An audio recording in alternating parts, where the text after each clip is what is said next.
makasalanan. Loobin mo nawa na ako rin ay pagalingin sa anumang karamdaman sa aking katawan, mulang ulo hanggang talampakan, upang buhat ngayon, ikaw ay makita ng madla sa aking buhay. Jesus, sa ngalan mo, tinatanggap ko ang biyayang ito ng kaligtasan na inyong kaloob sa akin. Di man ako karapat-dapat.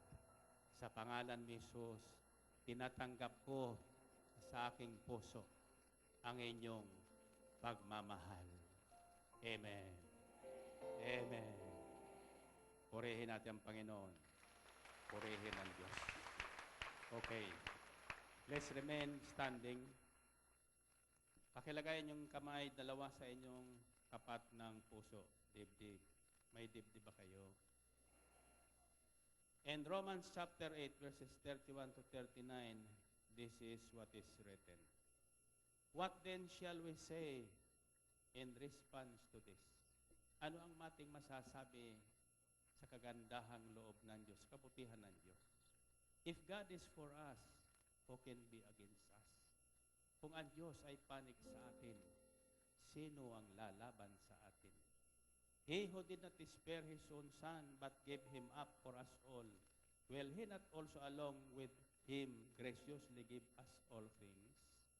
Kung hindi niya ipinagkait sa atin ang kanyang kaisa-isang anak, kundi ipinagbinigay niya sa atin, yung pa kayang kailangan natin araw-araw ang hindi niya ibigay sa atin kasama ng kanyang anak. Yung pa kayang kagalingan na hinihingi mo ngayong gabi ang hindi ibigay sa inyo kasama ng kanyang anak, ibibigay. Yung kayang kapayapaan at pagkakasa sa inyong tahanan na yung dinadalangin ang hindi sa inyo ibigay, ibibigay kasama ng kanyang anak. Who shall separate us from the love of Christ?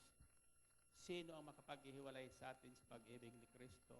Shall trouble, or hardship, or persecutions, or famine, or nakedness, or danger, or sword? As it is written, for your sake we face death all day long. We are considered a sheep to be slaughtered. No, in all these things we are more than conquerors through Him who loved us.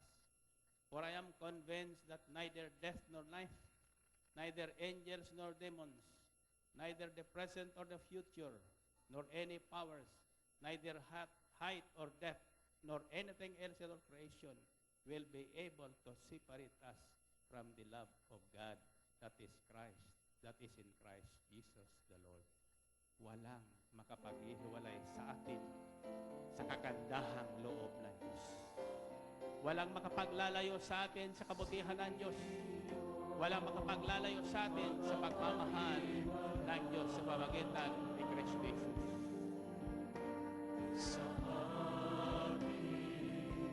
Sa pag-ibig ni Kristo, sino makapaghiwalay sa atin sa pag-ibig ng Diyos? Ang hirap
Now, brothers and sisters, yan ang tandaan nyo. Walang makapaghiwalay sa atin sa kabutihan ng Diyos, sa kagandahang loob ng Diyos, maliban ang kasalanan. The only thing that separates us from the love of Christ from God is our sin. Sa sandaling tayo ay nagpatuloy sa ating kasalanan, binaliwan natin panawagan ng Panginoon, hiwalay tayo sa Kanya. Ibig man yan tayo pagpalain, ibig man yan tayo ay yakapin, ibig man tayong bigyan ng buhay na masaya, ganap. Kung tayo ay patuloy na lumalayo sa Kanya, wala siyang magagawa. Pero ito ang panyayang Panginoon. Lumapit kayo. Huwag kayong matakot.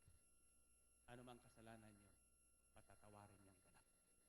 At pinatawad na nga ngayong gabi sa lahat na sa Kanya ay lumapit. Amen? Pakilagay ang kamay nyo sa inyong ulo.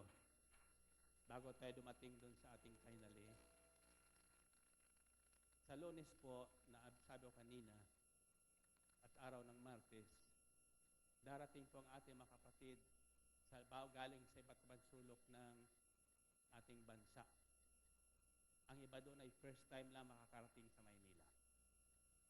Sinagot ko po ang kanilang mga pamasahe papunta rito. Subalit ang kanilang tutulugan at kakainin, hindi ko po masagot. Pwede ba ang iba sa inyo ay mag-adapt ng isa o dalawa sa kanila? You can come on Monday and tell our coordinating committees, our working committees, na handa kayong mag-adapt ng 2 o 3 kapatid na galing sa probinsya. 2 araw, 2 gabi.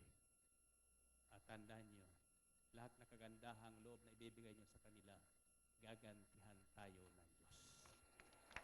Purihin natin ang Panginoon. Purihin natin. And finally,